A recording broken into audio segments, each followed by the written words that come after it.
It's not a financial problem. It's a development problem, and it's a development problem that affects us all. It will irradiate into the future because all of these resources that we are not investing today to provide food, to provide education, to provide healthcare. Hello, this is the Weekly Tradecast, a podcast brought to you by UNCTAD, the UN's trade and development body. I'm Sarah Toms. We're exploring how major events are shaping trade and development and how that affects billions of people around the world. This week, we're looking at debt, explaining what it is, how it works, and why it matters. Inflation is high, interest rates are rising, and the war in Ukraine has hit the world with a cost of living crisis. Every day, debt is in the news as countries, companies, and ordinary people struggle to repay their loans or borrow at reasonable rates. Well, joining me now to put the credit crunch in context is economist Daniel Munevar from UNCTAD's Debt and Development Finance branch. Daniel is also part of the technical team working for the UN's Global Crisis Response Group that's helping countries to cope with soaring costs of food, energy, and finance. One of his professional passions is studying sovereign debt as it impacts economics, law, history, and, of course, people. Well, welcome to the show, Daniel. Thank you. Now, there are various kinds of debt, aren't there?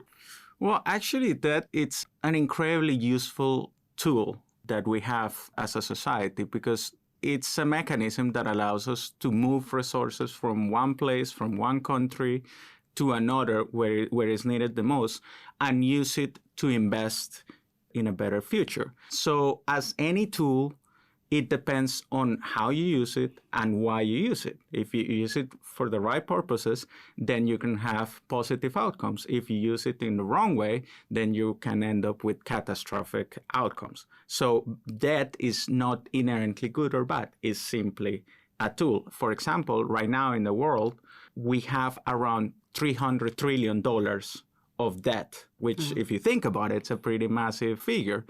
And roughly a third of this amount is owed by governments, and the remaining 2/3 are owed by the private sector. And that includes households, includes banks, includes non-financial corporations. Now, most of the problems that we have been seeing in the news recently focus on a specific segment of that debt, which is the debt owed by governments in developing countries. So these are debts that have been incurred by governments in these countries precisely in an attempt to mobilize resources towards the achievement of the Sustainable Development Goals. So in a way, these debts encompass both our fears and hopes as a society, in the sense that we're taking these resources to achieve something that we desire as a global goal, but at the same time, we have all of these fears about the negative impacts that this is having precisely on our capacity to achieve. Why has borrowing become more difficult and more expensive? So basically, what we have had over the last decade is substantial increase in the debt levels of developing countries. And as any person in their own personal capacity can attest to, if you have a ton of debts, for example, if you have a really large mortgage on your house or you happen to incur on a large credit card balance, when you have a lot of debts, then the moment that the bank comes to you and tells you, hey, you need to pay me the balance on this, then you start facing difficulties because money that you would use, for example, to pay for your kids' school or to do grocery shopping, all of a sudden you're not going to be able to use it for that because you have to pay the bank. So developing countries are struggling with this problem in the sense that they have accumulated a substantial amount of debt over the last decade as part of this push towards the Sustainable Development Goals. They were able to accumulate these debts in a context where global interest rates were really low, so it was possible to finance those debts at relatively low cost. But over the last 3 years, things have changed dramatically for the worse. For example, you have had a series of global shocks. You had the COVID-19 pandemic, where governments have to borrow large amounts of money to finance the health and social protection response to protect their population from the impact of COVID. You have the impact of the war in Ukraine in terms of the cost of living crisis. And you also have climate change, where countries are increasingly having to deal with the negative impacts of climate change and having to borrow to offset those negative impacts. At the same time, precisely because of this cost of living crisis and inflation, central banks across the world are increasing interest rates. And that is creating a situation where governments, as a result of this increase in interest rates, are having to allocate more resources to service their debts instead of servicing their people. Is there any light in sight, or are we expecting things to get worse before they get better? Unfortunately, yes. And this is quite concerning. So this year, 2023, marks the halfway point towards the achievement of the Sustainable Development Goals.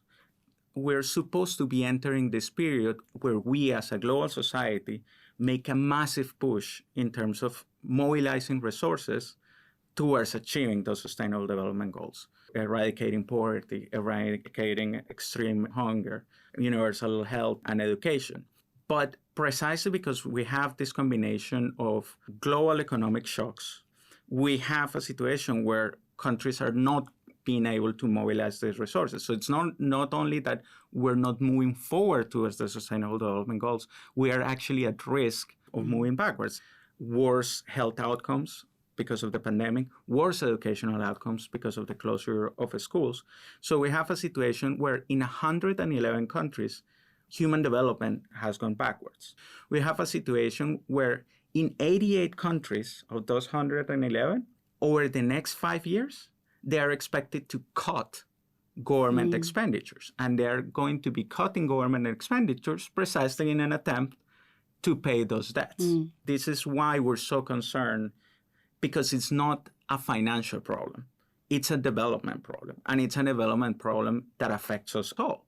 And that it will irradiate way further into the future, because all of these resources that we are not investing today to provide food, to provide education, to provide healthcare.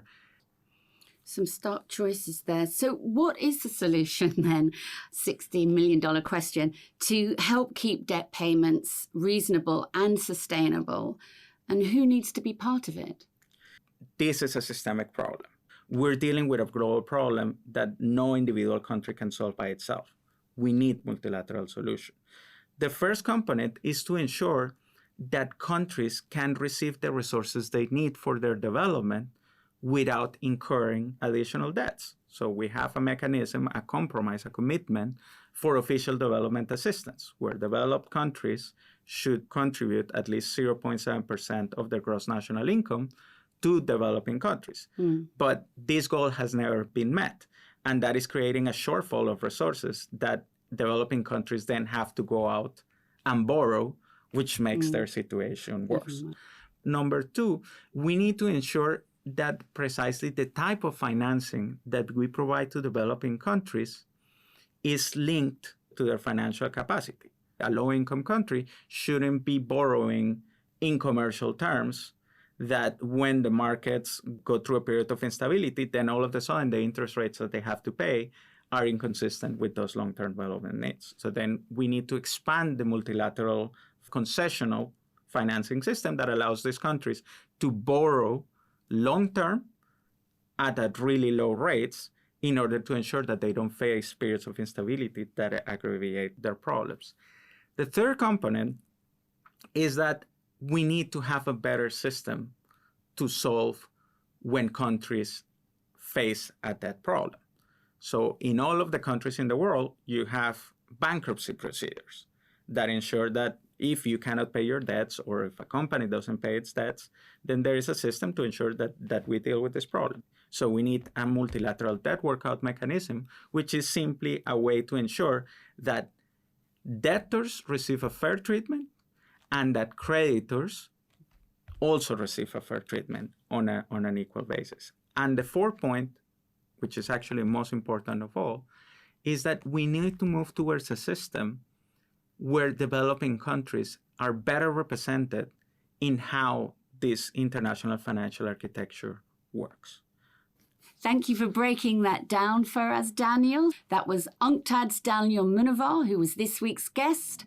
Tune into the Weekly Tradecast next week and every week for more insights on the most pressing issues around the world of trade and development. There's even more on our website, unctad.org. I'm Sarah Toms in Geneva. Goodbye for now.